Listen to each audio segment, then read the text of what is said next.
Now, you know what? You could have been saying anything. But, your passion and your enthusiasm and your joy for what you do spoke volumes. Doesn't matter what the words are, does it, really? Okay. I mean, we were just grooving. Lou said to me when I first met him, I don't know about blues on a Sunday morning. I said, are you kidding me? Are you kidding me? Well, I can really depress you, Well, that was one of your up-tempo numbers, so that was lovely. All I got is loving on my mind, and we're talking about laws of manifestation. And today's talk title is Believe It or Be Live It. Be Live It. Loving on our mind. And I think, again, it was probably Neil Donald Walsh, or maybe it was Course in Miracles, or something out there said, there's only one thing going on, and it is love. No matter what disguise or what mask may come forward to us, behind it is the desire to be love. Now, we are love, but we don't often believe it. We don't often believe it or believe it. And therefore we seek it. And we do the strangest things to get it. I'll just leave you there for a moment. No. Take me out of here.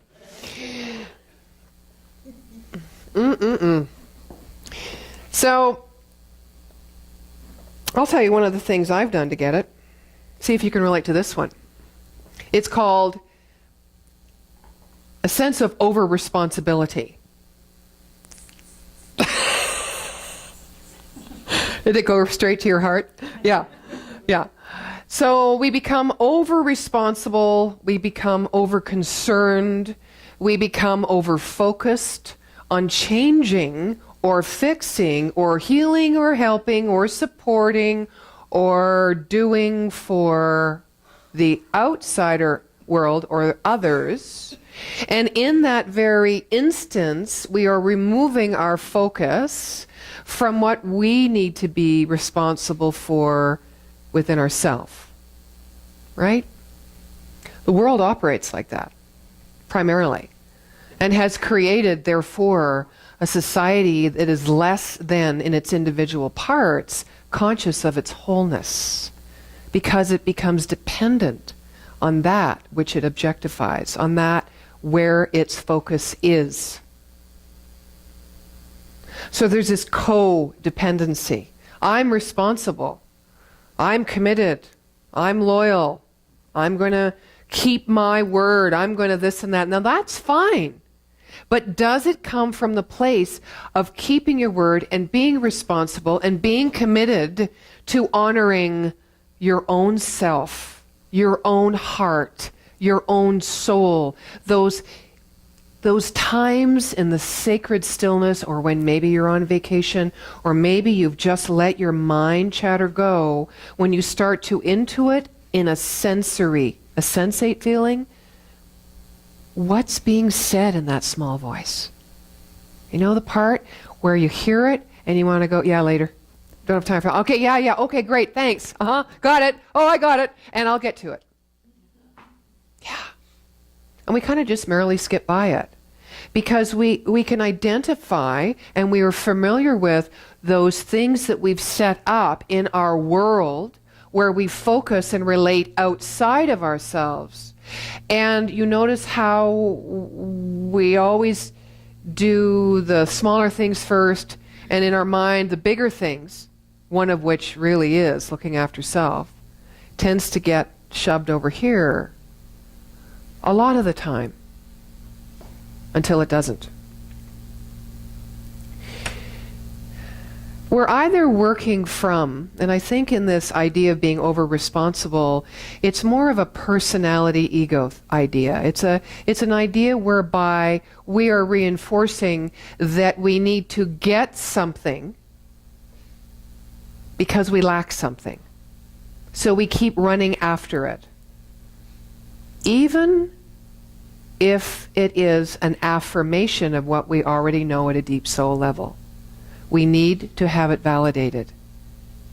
We need to be sure, because it doesn't seem natural in the consciousness that we were raised in that we can put self first.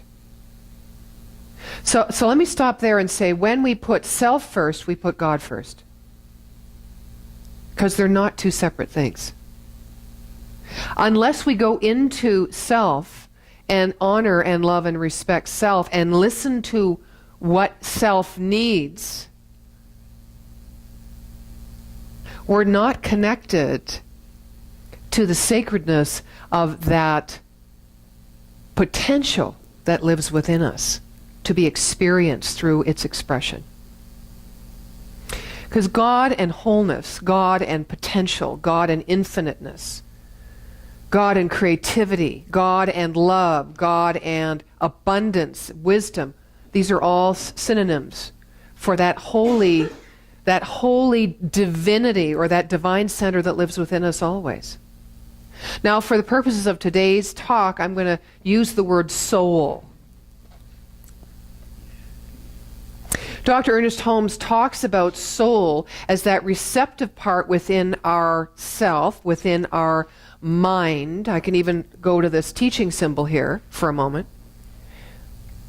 This is the threefold nature of God, threefold nature of infinite intelligence, the creative process.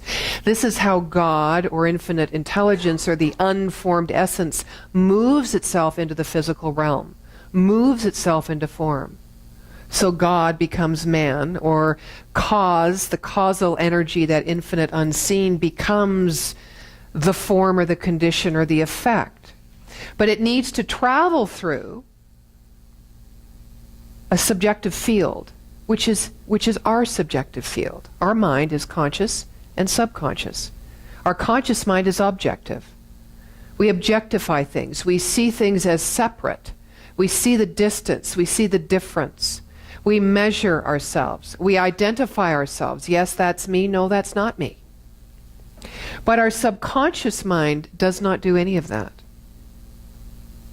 It takes the impress of our conscious beliefs and desires, and it manifests them into our life as experience or form.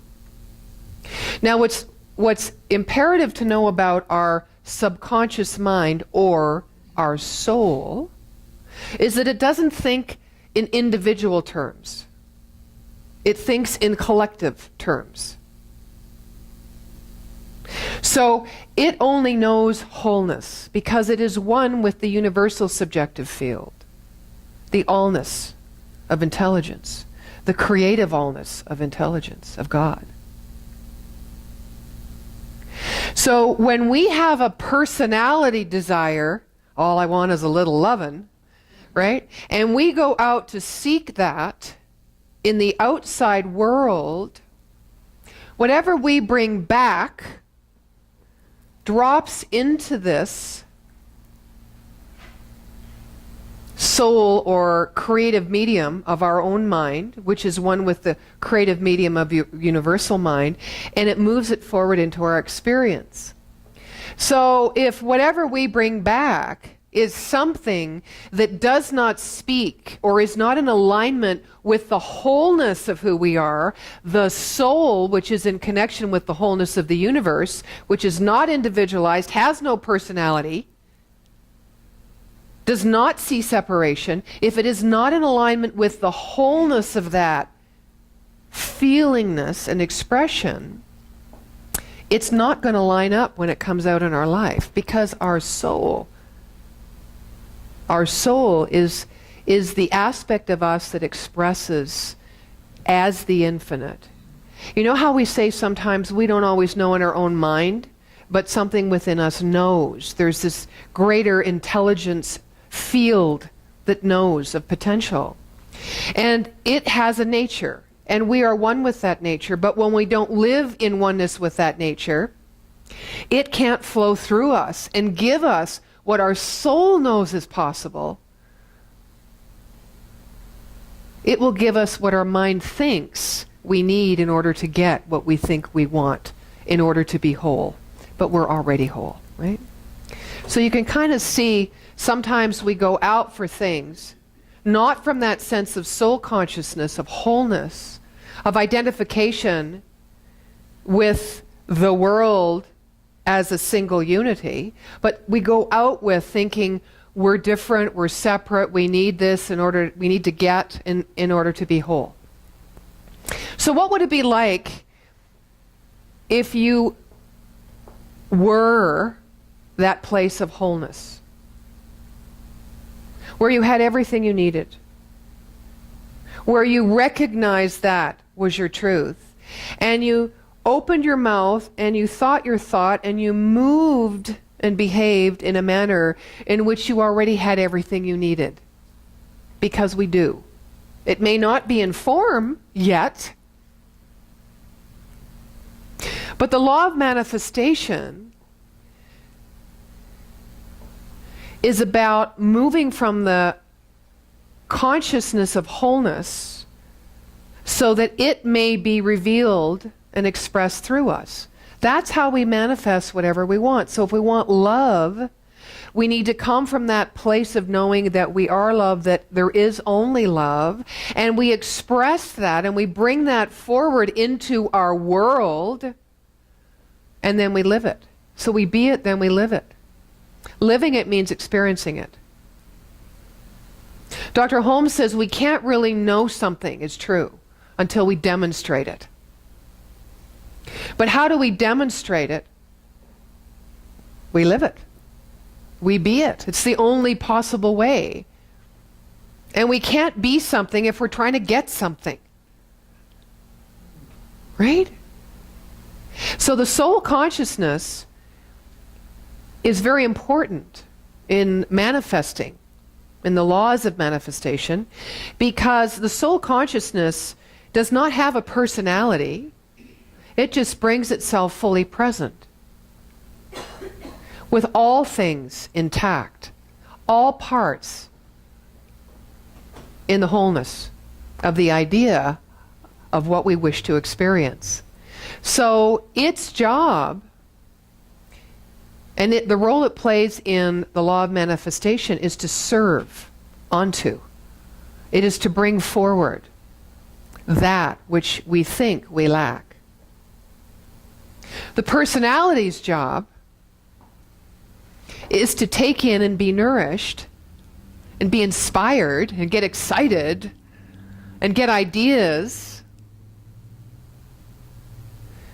But it's a getting, it's a taking. Our personality takes in and our soul serves. So if we want to manifest something, we don't do it on the level of the personality or the part of our conscious mind that sees something out there I want, that I think if I have this, that I will be a better person, or that I will be a happier person, or I will have more peace or more prosperity. It needs to begin from the place in consciousness that is already whole. And our personality, this is the work we do as human beings, is to enjoy the personality, but allow the personality to be fluid and flexible and shifting and changing. But our personality is like this often, because it's the one thing that's secure in our life. We know who we are. We know the part of who we are. We know who we were with that person way back when, and how we are with this person now, or what outfits we prefer, or what foods that we like. This is all true.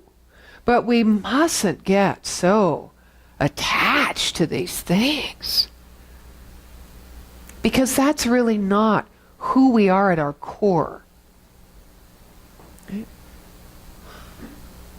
And if we focus on defining that personality, it is because we think the personality will lead us to the kingdom.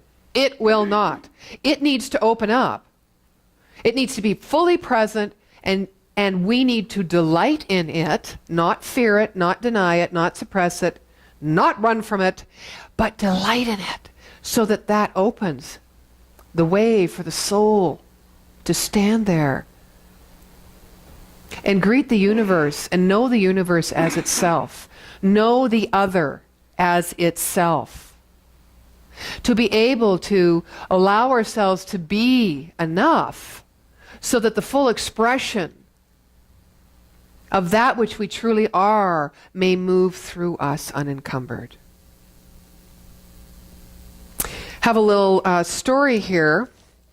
It's about a girl who had 4 boyfriends or a boy who had 4 girlfriends. Play it however, spin it however you want. So here it is. The fourth boyfriend of this girl was the one she most adored and adorned with rich robes. She treated him to the finest of delicacies. She gave him nothing but the best. Now, the third boyfriend, she also loved very much, was always showing him off, to neighboring kingdoms and such. However, she always feared that one day he would leave her for another.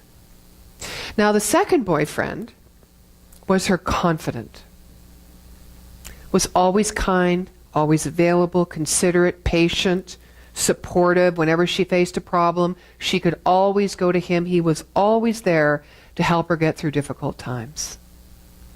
The first boyfriend was so loyal, was a partner, and had made great contributions in maintaining her wealth and kingdom. However, she didn't love the first boyfriend. Although he loved her deeply, she hardly took notice of him. Now, one day, this girl fell ill and knew her time was growing short. So she thought of her luxurious life and wondered, I have 4 boyfriends with me, but when I die, I will be alone.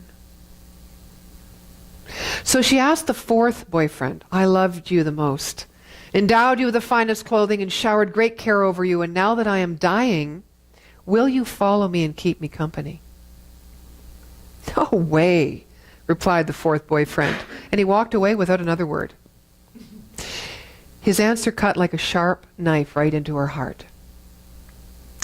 The sad girl then asked the 3rd boyfriend, I loved you all my life, and now that I am dying, will you follow me and keep me company? No, said the 3rd boyfriend. Life is too good. When you die, I'm going to marry someone else, and that's it. Well, her heart sank and turned cold. She then asked the 2nd boyfriend, I've always turned to you for help, and you've always been there for me. When I die, will you follow me and keep me company? I'm sorry. I just can't help you out this time. At the very most, I can only walk with you to the grave. His answer struck her like a bolt of lightning, and the girl was absolutely devastated. Then a voice called out, I'll go with you. I'll follow you no matter where you go. And the girl looked up, and there was her first boyfriend. He was very skinny, and he suffered from malnutrition and neglect. Greatly grieved, the girl said, I should have taken much better care of you. You guys are ahead of me. So your 4th boyfriend is your body. No matter how much time and effort you lavish in making it look good, it will leave you when you die. The 3rd boyfriend is your possessions, your status, your wealth. And when you die, it always goes to others. The 2nd boyfriend is your family and friends, and no matter how much they have been there for you, the furthest they can stay by you is up to the grave. Who's your first boyfriend? Is your spirit, God, for today's talk, your soul? Often neglected in pursuit of wealth, power, and pleasures of the world. So your spirit or body or soul is the only thing that goes with you all the way. Right?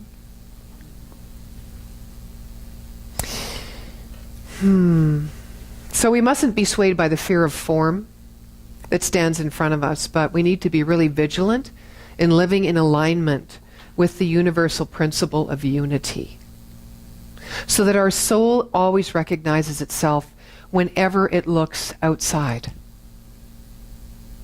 so that we can appreciate the diversity and the difference, but not feel the separation and therefore fight so hard to belong.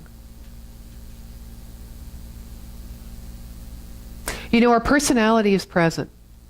And we can think about it, and we can work with it, and we can have fun with it, and we can make it whatever we will, and enjoy it, right? Experience its potential as we keep becoming that unique, individualized expression of the One, because there's no one else like us. Ever, never will be. Wow. But how do we create in our lives? How do we manifest this experience of love, of the love that we are, of all those qualities of that which created us? How do we experience it? It all boils down to who's doing the thinking, right? Is it our personality and that which needs, that's wanting to get in order to replenish or fix or heal? Or is it that which with, that intelligence that lives and breathes us, that already is very clear and conscious of the wholeness of its nature? So we need to listen to our soul, listen to its calling, and we need to start to take action into its guidance. It takes trust, it takes faith.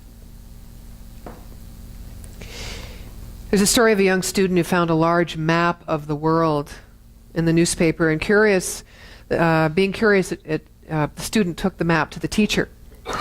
And the teacher saw an opportunity to teach the student something, so he took the map and he ripped it up into a million pieces and just threw it on the floor. The student looked down at the map, and the teacher said, "Now, I'd like you to take those pieces and put it back together into one whole picture of the world." So the student dropped to the floor and in short order completed the assignment by correctly taping together each of the pieces of the whole of the world. Where only minutes before the image lay strewn in multiplicity, he was able to put it back in very short order. So the teacher looked at him and said, "I don't know how you did that. You took all those pieces and you just made it one picture again. How did you do that?" And he said, "Well, it's pretty easy. I mean, there was a picture of a person on the back of the map, and once I put the person together, the whole world got fixed too."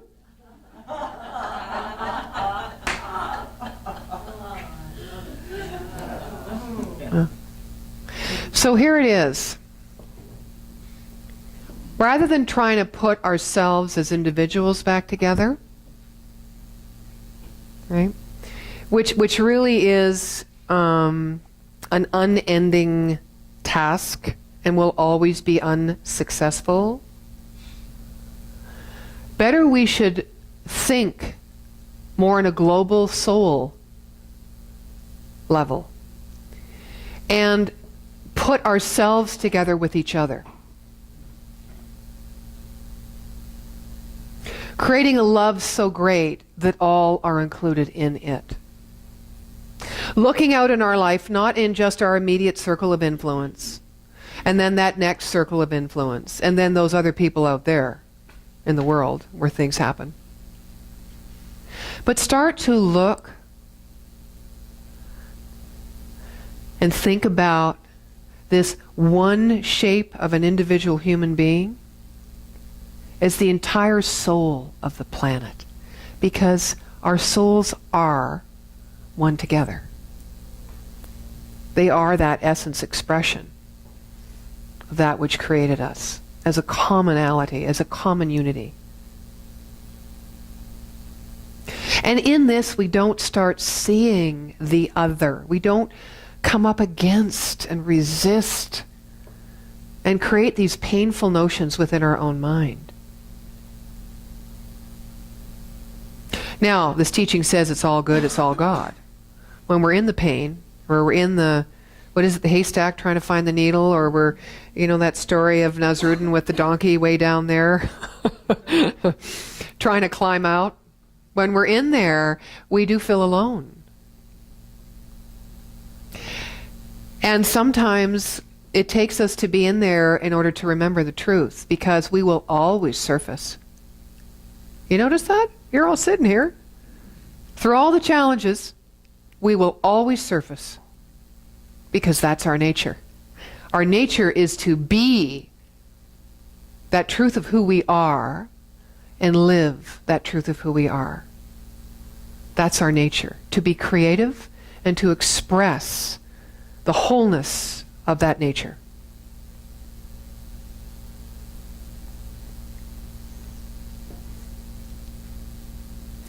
That personality of us needs to draw life to us, to be nourished, to see, to experience in a sensory way all that is the diversity of the one.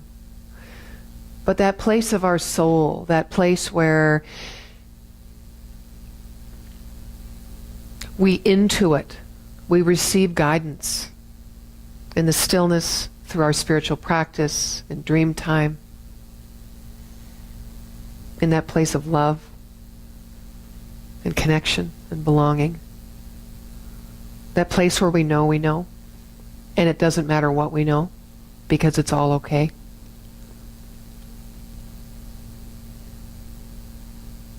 That soul looks to the universe, inside and out, and only sees itself. That's the place where true joy and peace and prosperity reside. And that's the place where we can move beyond the fear and the trepidation to allow the energy of those qualities of life, which are omnipresent, to move through us into manifest reality in this physical world. So we must first be it. We must create it in mind and experience. And we do that by actually living it. There's no other way out but through, as they say.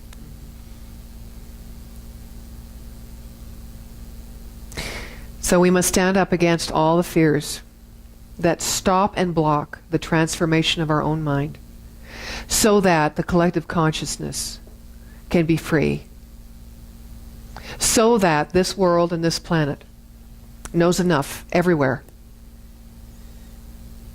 so that all the resources of the environment, both inside and outside of, in the nature of this world, in humanity and in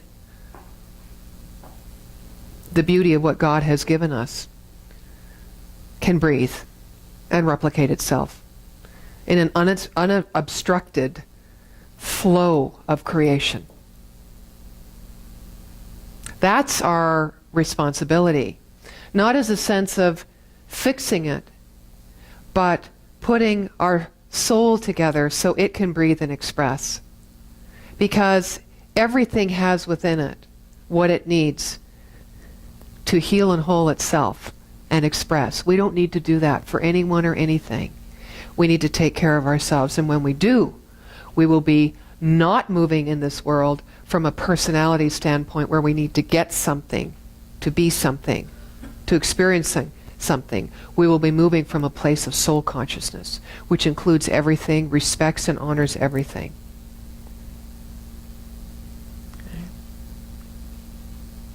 It allows us to see what works, just like Holmes knew by creating the science of mind. He didn't invent it. He didn't really create anything new. He just took what was true at a deeper soul level, and he brought it forward into our focus so we could focus on what works, because life does work just as it is. And so do you. And so do I. And so it is. Thank you.